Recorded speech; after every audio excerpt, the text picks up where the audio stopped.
El nombre divino en la Biblia está escrito 7.216 veces, en muchos idiomas. Pero, ¿por qué es motivo de controversia y sectarismo? Hoy vamos a hablar de eso.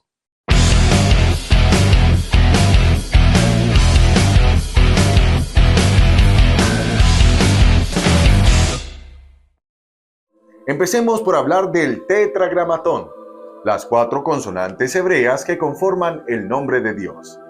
La mención más antigua conocida del nombre divino en letras hebreas se halla en la piedra Mesá, data del siglo IX antes de nuestra era. El rey moabita Mesá fue un rey en un territorio de la actual Jordania. La piedra Mesá, también conocida como la Estela de Mesá, fue descubierta en 1868. Esta piedra de basalto negro muestra una inscripción de 34 líneas escritas en alfabeto palo-hebreo por Mesá. En ella contiene el tetragramatón, el nombre de Dios en hebreo, representado por 4 consonantes, YHWH. En la inscripción se lee: tomé los vasos de Jehová y los ofrecí delante de Quemos. La piedra se encuentra actualmente en el Museo Louvre de París. Rollos, pergaminos, múltiple evidencia de que el nombre de Dios se usaba con regularidad, por ejemplo, en el rollo de plata de Ketef Inom, que data del siglo VII antes de nuestra era.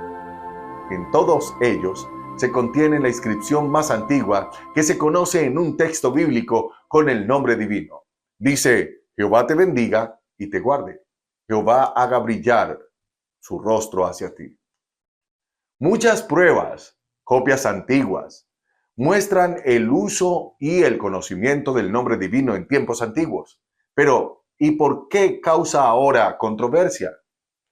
Todo indica que cuando empezaron a hacer las copias de las escrituras griegas, algunos cristianos apóstatas sustituyeron el nombre de Jehová por Kyrios, el equivalente griego para Señor. Algo parecido sucedió con las escrituras hebreas. Como ya no leían el nombre divino en alto, los escribas judíos apóstatas lo reemplazaron en más de 130 ocasiones por el término hebreo Adonai. Hasta la prestigiosa Vulgata, la traducción bíblica al latín que Jerónimo terminó en el año 405, omitió el nombre de Dios.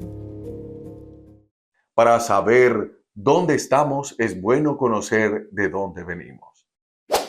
Rápidamente viajamos al turbulento siglo XVI para conocer 3 figuras clave de la historia: la Inquisición, Martín Lutero y William Tyndale.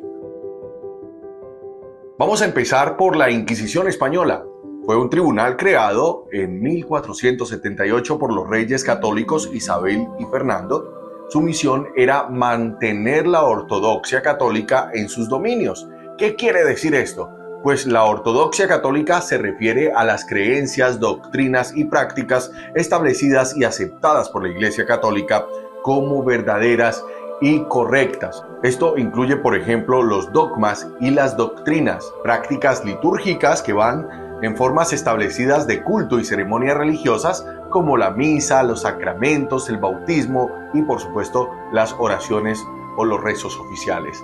¿Y qué vamos a decir de la moral y la ética? Ustedes ya conocen muy bien los principios éticos y morales derivados de las enseñanzas de la Iglesia, incluyendo la posición de la Iglesia sobre temas como la vida, la familia y la justicia social. Todo esto era un caos en el siglo XV.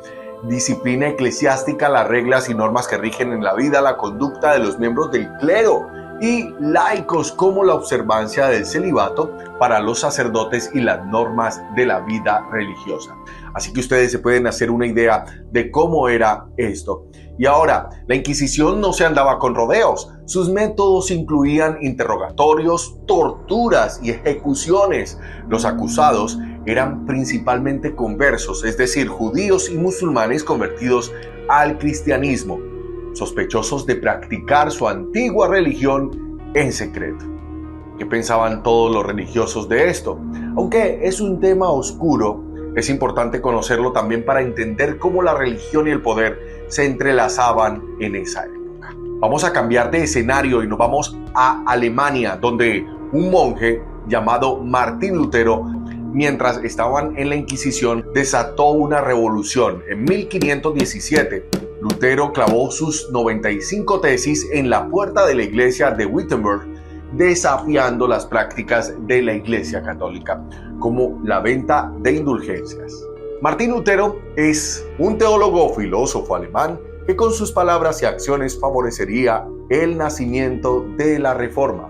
Eso fue un movimiento religioso que se ha definido como la revolución más trascendental de la historia de la humanidad. Martín Lutero, indignado por las indulgencias de la Iglesia Católica, reprochó, y eso lo puso en aprietos. En aquel entonces la creencia general era que después de la muerte los pecadores habrían de sufrir un castigo. No obstante, se aseguraba que dicho periodo podía acortarse mediante la compra de indulgencias concedidas por la autoridad papal. Vendedores como Johann Texel, que actuaban como representantes del arzobispo Alberto Maguncia, se lucraban con la venta de indulgencias a la gente común. Muchos la consideraban una especie de seguro que cubría sus pecados futuros. A Lutero le indignaba la venta de indulgencias, pues sabía que los seres humanos no pueden negociar con Dios. En el otoño de 1517, escribió sus famosas 95 tesis, en las que acusaba a la Iglesia de abusos económicos, doctrinales y religiosos, con el deseo de fomentar una reforma, no una rebelión. Lutero envió sus tesis al arzobispo Alberto de Maguncia y a varios eruditos. Muchos historiadores señalan aproximadamente el año 1517 como la fecha del nacimiento de la Reforma. Algunos contemporáneos de Martín Lutero, como Erasmo de Rotterdam y el inglés William Tyndale, pedían con insistencia una reforma. No obstante, la intervención de Johannes Gutenberg de la imprenta de tipos móviles en Alemania hizo que la opinión de Lutero tuviera más impacto y difusión que la de otros reformadores. Para 1455, la prensa de Gutenberg había llegado a Maguncia. A principios del siglo XVI ya había prensas en 60 ciudades alemanas y en otros 12 países europeos. Por primera vez en la historia, el público podía enterarse rápidamente de asuntos de interés. Quizás, sin el consentimiento de Lutero, se imprimieron y divulgaron sus 95 tesis. La cuestión de la reforma de la Iglesia dejó el ámbito local para transformarse en una polémica generalizada, y Martín Lutero se convirtió de repente en el hombre más famoso de Alemania. El Papa León X reaccionó a sus 95 tesis amenazando a Lutero con excomulgarlo a menos que se retractara.